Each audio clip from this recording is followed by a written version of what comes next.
this afternoon. Gaming horses going all through. Stock car racing appeals to anyone who's ever enjoyed a ride on the dodgems at the fairground.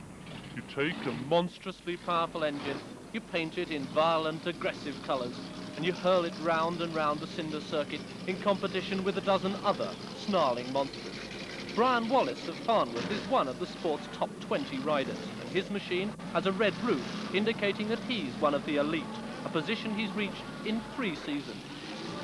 I think people basically think stock cars are old cars. Well, they're not, you know. Perhaps they look like that sometimes from a distance, you know, but they're not. Standing here, it's obvious that they're very noisy as well. Would it be possible for them to be quiet, or is it a good thing?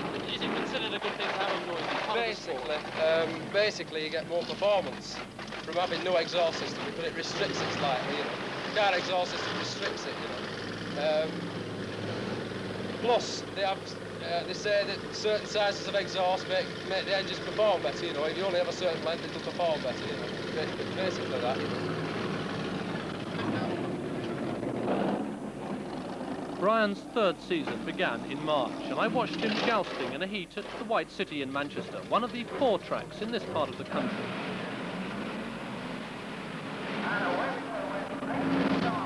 I think you've got to watch stock cars for perhaps 3-4 meetings before you get involved in it, and then you can sort of make out who's the good men, the bad men, and you can see the different tactics. You can see how the good men drive better than the men who's just started off in the stock cars, you know, because they find it is a bit difficult when you first start off.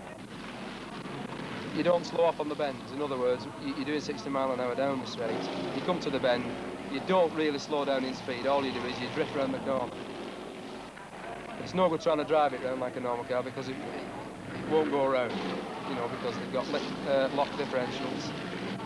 Basically, that means it will go in a straight line unless you use the power.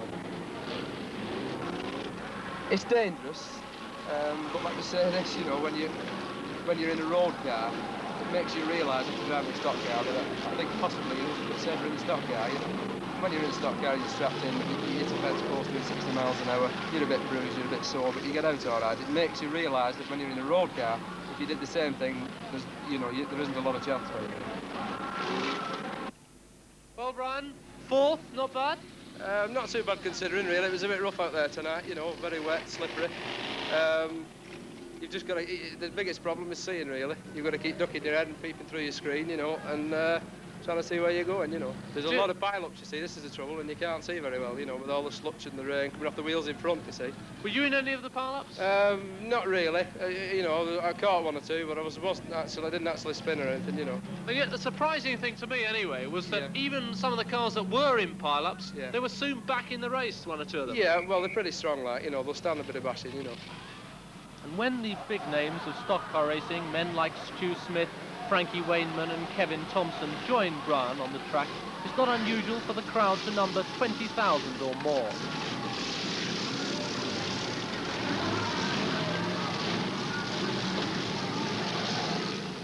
Yes, stock car racing is all sound and fury, but it's not quite as dangerous as it looks. These drivers know all about the art of survival. Just 7 deaths in the last 21 years, the most recent occurring tragically this year in Manchester. Some of the competitors race in machines made from cannibalized sections of other vehicles. The big names, they tend to go for custom-built jobs. A bad crash, though, can result in a stock car having to be almost completely rebuilt. And let's face it, crashes are what many of the crowd come to see. Brian Wallace, who's 27, found his first car, a real mongrel, on a farm at Horwich near Bolton. The novice's white-roofed car was soon replaced by the coveted red top. Brian's story could be repeated a dozen times over in one of this country's newest sports.